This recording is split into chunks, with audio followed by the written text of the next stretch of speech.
नाजरीन, एक बादशाह था। वह था तो मुनसिफ और आदिल, पर उसमें एक बुरी आदत थी कि उसको बेटियों से बहुत ज़्यादा नफरत थी। लेकिन अल्लाह की कुदरत के उसके यहाँ पहले बेटा पैदा हुआ और उसने अपने बेटे को बहुत ही नाजो प्यार से पाला। चंद ही साल बाद मल्लिका फिर से उम्मीद से हो गई। विलादत के दिन करीब थे, लेकिन बादशाह सलामत को किसी दूसरे बादशाह की दावत पर मुल्क से बाहर जाना था। लेकिन जाने से पहले बादशाह ने मल्लिका को यह हुक्म दिया कि मैं शहर से बाहर जा रहा हूँ। अगर मेरे आने से पहले विलादत हुई, लड़का हुआ तो ठीक है, लेकिन अगर लड़की हुई तो उसे हल्लाक कर देना। बादशाह शहर से बाहर चला गया। चंद ही हफ्तों के बाद उसकी बीवी को लड़की पैदा हो गई। लड़की बहुत ही प्यारी थी। मल्लिका देखकर रोने लगी, दुआ करने लगी कि ऐ मेरे प्यारे परवरदिगार, अब मैं क्या करूं। विलादत के वक्त एक दाई मौजूद थी जो मल्लिका की हालतेजार देख रही थी। अल्लाह तबारक व ताला ने उसके दिल में रहम पैदा कर दिया। उसने मल्लिका से कहा कि ए मल्लिका, आप दिल को छोटा मत कीजिए। मैं सबके सामने बच्ची को हलाक करने के बहाने ले जाऊंगी, पर मैं यहाँ से उसे अपने घर पर ले जाऊंगी और उसकी परवरिश करूंगी। अगर आप किसी तरह से बच्ची के लिए खर्च वगैरह भेजती रहेंगी तो आपकी बच्ची बहुत ही मैं नाजों से पालूंगी। मल्लिका ने बच्ची को दाई के हवाले कर दिया और महल में यह बात फैला दी कि दाई ने बच्ची को ले जाकर कत्ल कर दिया है। दाई ने अपने घर पर शहजादी की बहुत ही नाजों से परवरिश की। जब बादशाह सलामत सफ़र से वापस आए तो उसको यही हवाल सुनाया गया कि बच्ची की विलादत हुई थी और उसको हल्लाक कर दिया गया है। बादशाह यह सुनकर बहुत खुश हुआ। दाई ने लोगों के सामने शहजादी को अपनी नवासी जाहिर किया, यानी यह कहा कि यह मेरी नवासी है, और कभी कभार छुप छुपा के शहजादी को मल्लिका से मिलवा देती थी। अपनी बेटी को सही सलामत देखकर मल्लिका के दिल को करार मिलता और वह दाई को सोना चांदी दे देती कि मेरी बेटी की हिफाजत करना। शहजादी बहुत ही खूबसूरत थी। जवान होते ही शहजादी दुनिया के सामने शहजादी ना होते भी शहजादियों की तरह रहने लगी। एक दिन बादशाह की सवारी शहर से गुजर रही थी। उस वक्त शहजादी और दाई भी उसी रास्ते से गुजर रही थी। बादशाह की नज़र शहजादी पर पड़ी। पूछा, ये कौन है?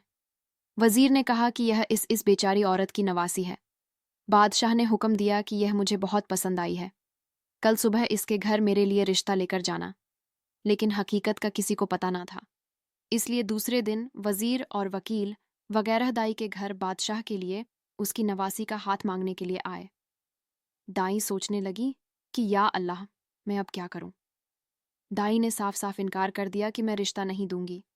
दाई बोली कि मेरी गरीब नवासी बादशाह के लायक नहीं है और ना ही बादशाह को किसी गरीब से रिश्ता जोड़ना चाहिए, इसलिए दोबारा इस सिलसिले में मेरे घर मत आइएगा। बादशाह खुद तो नहीं आया, लेकिन रिश्ते के लिए दाई के घर बहुत से बंदे भेजे, लेकिन दाई सबको इनकार कर देती।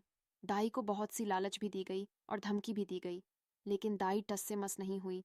तभी बादशाह ने हुक्म दिया कि दाई को पकड़कर खूब सजा दो, ताकि दाई रिश्ते के लिए राजी हो जाए। सिपाही दाई को पकड़कर बादशाह के सामने लाए और पीटना शुरू कर दिया। सिपाहियों ने इतना मारा कि कपड़े की तरह निचोड़ कर रख दिया। बेचारी पहले से ही दो हड्डियों पर थी।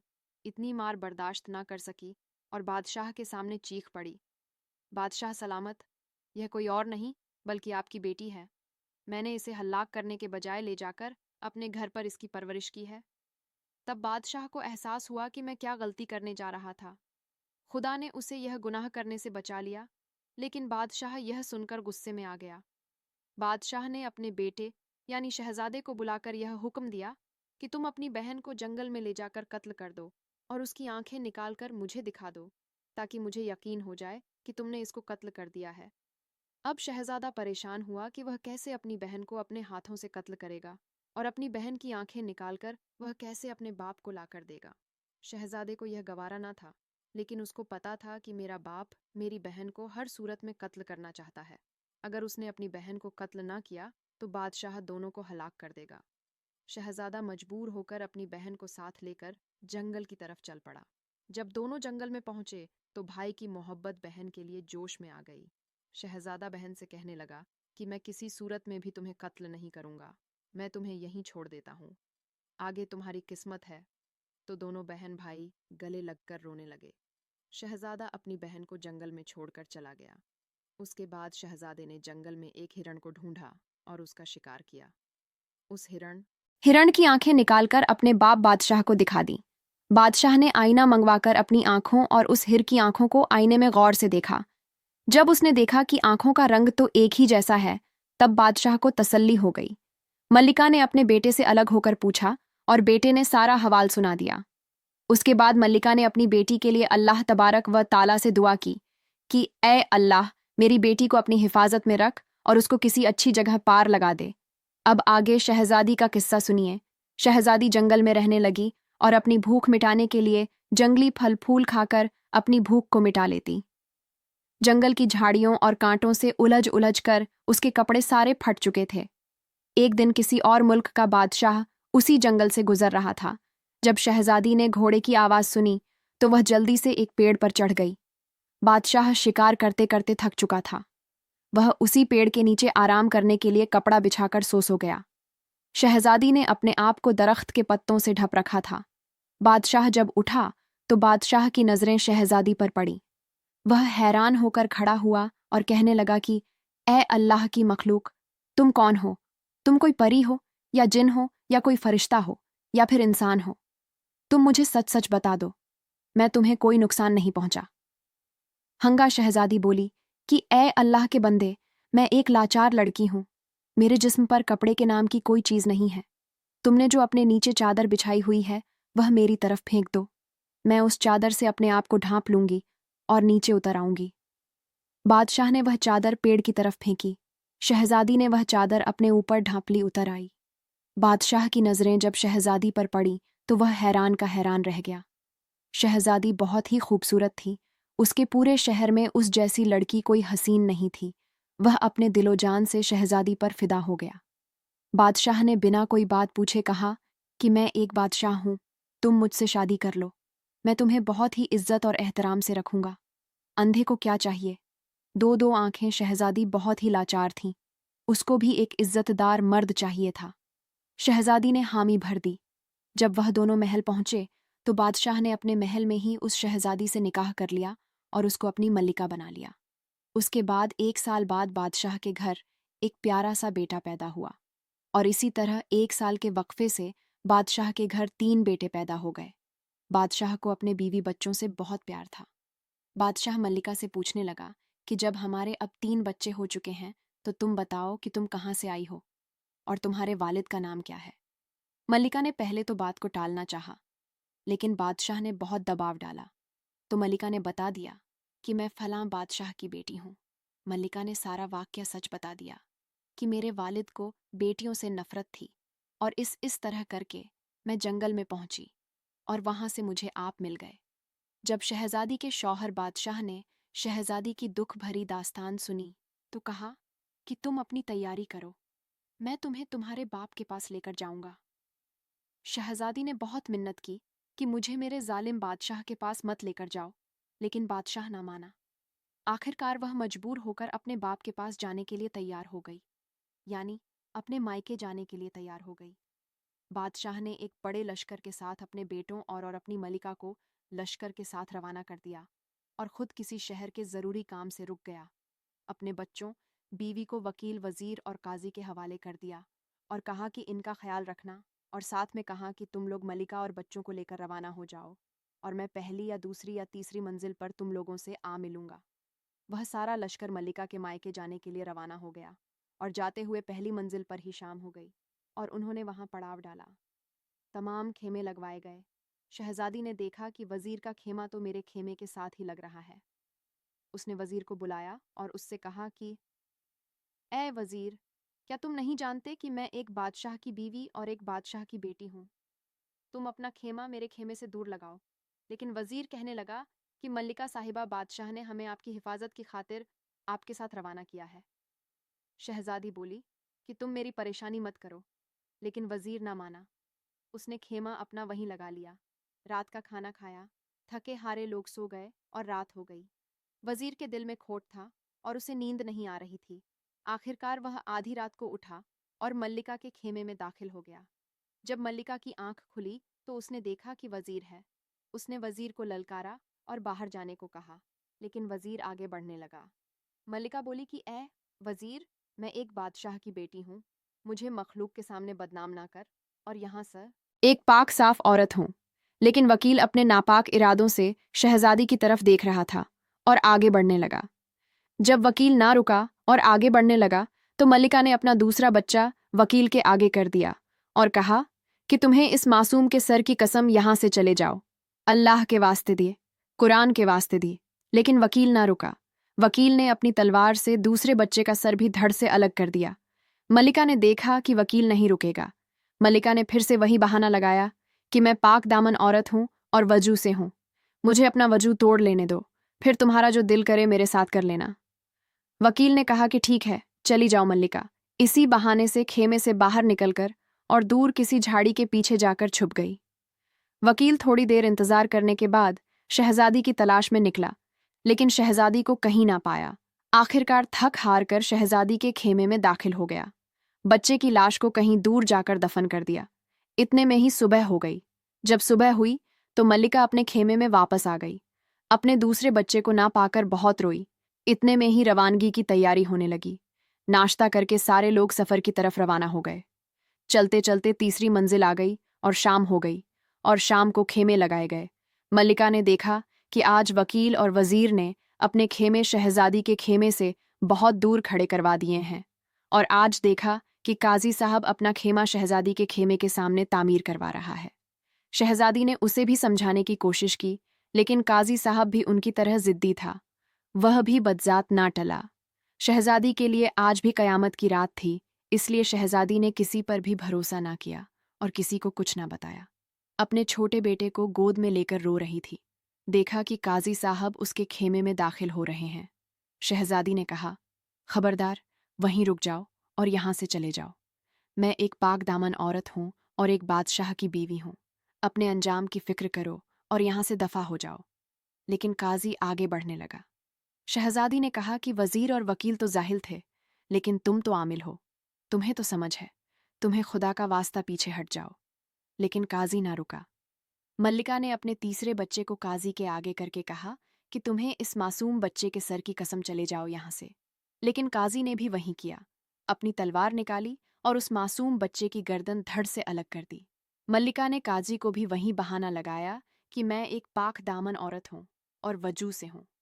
तुम मुझे इतना मौका दो कि मैं अपना वजू तोड़ लूं, फिर जो तुम्हारा दिल करे वह मेरे साथ कर लेना। काजी ने उसको जाने दिया। शहजादी खौफजदा होकर खेमे से बाहर निकलकर भाग पड़ी। भागते भागते उसने देखा कि उसके आगे तो एक बहुत बड़ा दरिया है। शहजादी का दिल खून के आंसू रो रहा था। डर के मारे सोचने लगी कि अगर बादशाह सलामत ने पूछा कि मेरे तीनों बच्चे कहाँ हैं, तो मैं उसको क्या जवाब दूंगी। पता नहीं वह मेरी बात का यकीन करेंगे भी या नहीं। अपने तीनों बच्चों का गम दिल में लिए और बादशाह का खौफ, शहजादी ने दरिया में छलांग लगा दी। शहजादी को दरिया दूर बहाकर किसी किनारे पे ले आया। आगे 6 फकीर बैठे थे जो अपने कपड़े धो रहे थे। शहजादी ने जब उनको देखा तो खौफजदा हो गई कि मैं तो उन 3 बदजातों से अपनी जान छुड़ाकर भागी थी, और इधर यह 6 फकीर मेरे पीछे पड़ गए हैं। वह 6 फकीर कह रहे थे कि यह मेरी है, मेरी है। लेकिन आखिर उन्होंने यह फैसला किया कि इसको अपने वालिद के पास ले जाकर देखते हैं कि वह क्या फैसला करते हैं। उनका वालिद एक अक्लमंद इंसान था। शहजादी को देखते ही समझ गया कि यह एक अमीर घराने की औरत है। मेरे कोई भी बेटा इसके लायक नहीं है। वह अपने बेटों को समझाते हुए कहने लगा कि ए मेरे प्यारे बेटों, तुम 6 भाई हो और तुम्हारी कोई बहन नहीं है। तुम इसको अपनी बहन बना लो और इसका खूब ख्याल रखो। बाप के फैसले से वह 6 भाई राजी हो गए और अपने से बढ़कर शहजादी का ख्याल रखने लगे और उसको अपनी बहन समझने लगे। उसके बाद जब बादशाह अपने लश्कर से आ मिला तो देखा कि वकील, वजीर और काजी बादशाह से कतरा रहे थे। बादशाह ने पूछा कि मेरे बीवी बच्चे कहाँ हैं। उन तीनों ने एक जुबान होकर कहा कि मलिका तो एक डायन थी, अपने तीनों बच्चों को खाकर खुद भाग निकली। बादशाह यह सोचकर हैरान हो गया कि यह क्या बात हो गई, लेकिन बादशाह को उन तीनों पर शक था। कहने लगा कि अभी जिस तरफ जा रहे हैं उसी तरफ जाते हैं, वहां जाकर फैसला करेंगे कि आगे क्या करना है। बादशाह यही सोच रहा था कि जाकर अपने जालिम ससुर से पूछूं कि उसको इतनी ज्यादा बेटियों से नफरत क्यों है। उसके जुल्मो सितम की वजह से उसकी बेटी एक डायन बन गई और अपने बच्चों को खा गई। मलिका उन 6 भाइयों की बहन बनकर रहने लगी। उसको कहीं इधर उधर से पता चल गया कि वह अपने बाप जालिम बादशाह के शहर में पहुंच गई है। शहजादी को पता था कि मेरे बाप को किस्से बहुत पसंद हैं, यानी किस्से सुनने बहुत पसंद हैं। उसने अपने 6 भाइयों से कहा कि जाकर आप बादशाह से कहो कि मेरी बहन किस्से बहुत अच्छे सुनाती है। क्या वह उसे शाही किस्सा गोह के तौर पर मुलाजमत दे देगा? उन 6 गरीब भाइयों ने जाकर बादशाह को कहा कि हमारी बहन किस्से बहुत अच्छे सुनाती है, आप उसके किस्से सुनिए। बादशाह ने कहा कि ठीक है, उसे लेकर आओ। अगर उसके किस्से मुझे पसंद आए तो मैं उसे किस्सा सुनाने के लिए रख लूंगा। शाम को वह अपनी बहन शहजादी को लेकर बादशाह के महल में दाखिल हो गए। शहजादी ने नकाब किया हुआ था और दरमियान में भी एक पर्दा लगा हुआ था। शहजादी ने अपना किस्सा सुनाया। बादशाह को बहुत पसंद आया और बादशाह ने खुश होकर उसके भाइयों को इनाम दिया। वह 6 भाई गरीब थे। वह इनाम लेकर अपनी बहन के साथ घर वापस आ गए और बहुत ही खुश हुए कि हमें इतना इनाम मिल गया। शहजादी हर शाम आकर बादशाह को एक नया किस्सा सुनाती और बहुत सा माल लेकर अपने भाइयों के साथ वापस लौट जाती। एक रोज जब वह आई तो उसने देखा कि उसके वालिद के पास उसका शौहर, बादशाह, वकील, वजीर और काजी भी बैठे हुए हैं। शहजादी ने सोचा कि आज इनको किस्सा सुना ही देना चाहिए। शहजादी पर्दे में थी और अपनी जगह पर आकर बैठ गई और दरमियान में एक कपड़ा लटका हुआ था और अपने वालिद बादशाह से कहने लगी कि ए बादशाह सलामत, आज मैं आपको एक खास दास्तान सुनाने लगी हूँ। अगर किसी ने बाथरूम जाना है तो अब भी हो जाए, लेकिन जब मैं दास्तान सुनाना शुरू कर दूं तो तब कोई नहीं उठेगा, और अगर कोई दरमियान से उठा तो मैं किस्सा सुनाना बंद कर दूंगी और आइंदा दोबारा कभी किस्सा सुनाने नहीं आऊंगी। बादशाह ने सबको हुक्म दिया कि कोई भी दास्तान के दरमियान से नहीं उठेगा, और सब ने इकरार किया कि हम नहीं उठेंगे। शहजादी ने अपनी दुख भरी दास्तान सुनाना शुरू कर दी। शहजादी ने किस्सा सुनाना शुरू किया कि एक जालिम बादशाह था जिसको बेटियों से नफरत थी। उसके घर बेटी हुई तो उसकी माँ ने बच्ची दाई के हवाले कर दी। बच्ची दाई के पास जवान हो गई। उसी बादशाह की नज़र उस बच्ची पर पड़ी तो उसने दाई के घर रिश्ता लेने के लिए भेजा। दाई ने इनकार कर दिया। बादशाह ने दाई के ऊपर तशद्दुद किया। दाई ने बता दिया कि यह बच्ची तुम्हारी बेटी है। उसका वालिद बादशाह हैरान हो गया। ये तो मेरा किस्सा है, ये जो खातून सुना रही है। बादशाह ने बहुत सा खजाना उसके भाइयों की तरफ फेंका और कहा कि कहानी जारी रखो, रुकना नहीं। शहजादी ने दास्तान को जारी रखते हुए कहा कि बादशाह ने अपनी बेटी को अपने बेटे के हवाले कर दिया और हुक्म दिया कि इसे जंगल में ले जाकर मार दो और उसकी आंखों को निकालकर बाप को लाकर दिखा दे। लेकिन भाई को अपने हाथों से बहन का कत्ल करना गवारा न हुआ, इसलिए वह अपनी बहन को जंगल में छोड़कर वापस लौट आया। जंगल में कई अरसा वह लड़की रोती रही, यहाँ तक कि उसके जिस्म का लिबास तार तार होकर फट गया। वह इसी तरह इसी हालत में जंगल में अपनी जिंदगी बसर करती रही। बादशाह वक़्त के मुताबिक अब बूढ़ा हो चुका था और उसको अपनी बेटी को कत्ल करने पर बहुत पछतावा था। बादशाह दास्तान सुनते जा रहा था और रोते जा रहा था। शहजादे को जब पता चला कि यह तो मेरी बहन का किस्सा है, उसने बेचैन होकर बहुत से हीरे जवाहरात शहजादी की तरफ फेंक दिए और कहा कि कहानी जारी रखो, रुकना मत। शहजादी ने वह हीरे जवाहरात अपने भाइयों की तरफ फेंकते हुए कहानी जारी रखी। शहजादी ने दास्तान जारी रखते हुए कहा कि उस जंगल में उसको एक बादशाह मिला, जिस बादशाह को वह लड़की बहुत पसंद आई। उसने अपने महल में ले जाकर उस लड़की से शादी कर ली। उसका शौहर बहुत ही दिलचस्पी से यह किस्सा सुन रहा था। जब उसने यह बात सुनी तो वह समझ गया कि यह तो मेरा और मेरी बीवी का किस्सा है। उसके शौहर बादशाह ने शहजादी की तरफ बहुत से हीरे जवाहरात फेंके और कहा कि कहानी को रोकना मत, इस कहानी को जारी रखो। शहजादी ने वह हीरे जवाहरात अपने 6 भाइयों की तरफ फेंके और कहानी जारी रखी। शहजादी ने कहानी को जारी रखते हुए कहा कि बादशाह ने उस लड़की से शादी कर ली और शादी के बाद उसको 3 बेटे पैदा हुए। एक दिन बादशाह ने अपने बीवी बच्चों के साथ वजीर, वकील और काजी को भेज दिया।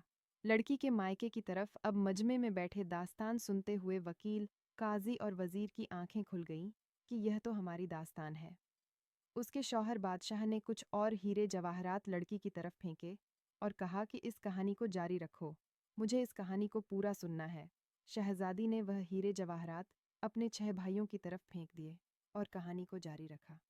शहजादी बोली कि पहली मंजिल पर बादशाह का वजीर उस लड़की के खेमे में आया और उसके साथ नापाक काम करना अपनी इज्जत बचाकर वहां से भाग गई। अब मजमे में बैठा वकील कहने लगा कि बादशाह सलामत, मुझे बहुत जोर से बाथरूम आ रहा है। बादशाह ने उसे भी डांट दिया कि अब तुम्हें बाथरूम लगा है, चुप करके बैठो और दास्तान सुनो। वकील भी खामोशी से बैठ गया।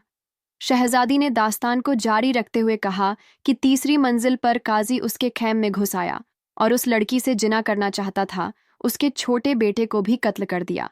लड़की किसी तरह अपनी इज्जत बचाकर वहां से भाग गई। लड़की ने वहां से भागकर एक बड़े से दरिया में छलांग लगा दी। काजी को पता चल गया कि यह मेरी कहानी है। काजी भी कोई बहाना बनाने लगा। बादशाह ने उसको भी डांट कर चुप करा दिया। लड़की को दरिया ने किनारे पर डाला। वहां पर उसको 6 भाई मिले जो उसको अपने साथ घर ले गए। 6 भाइयों ने जब सुना कि यह तो हमारी बहन का किस्सा है, तो वह खामोशी से सुनने लगे। जब वह लड़की को घर लेकर गए तो उनके वालिद ने उस लड़की को उन 6 भाइयों की बहन बना दिया। दोनों बादशाहों ने जेवर और हीरे जवाहिरात उस लड़की की तरफ फेंके और कहा कि खुदारा इस कहानी को जारी रखो, रुकना मत। अब लड़की को किसी तरह पता चला कि यह शहर उसके वालिद बादशाह का है और उसके बाप बादशाह को कहानियां सुनना बहुत पसंद है। उसने अपने भाइयों के जरिए बादशाह को पैगाम भिजवाया कि हमारी बहन कहानियां बहुत अच्छी सुनाती हैं। अगर आप चाहें तो वह आपको हर रोज एक नई कहानी सुनाया करेगी। बादशाह ने हामी भर दी।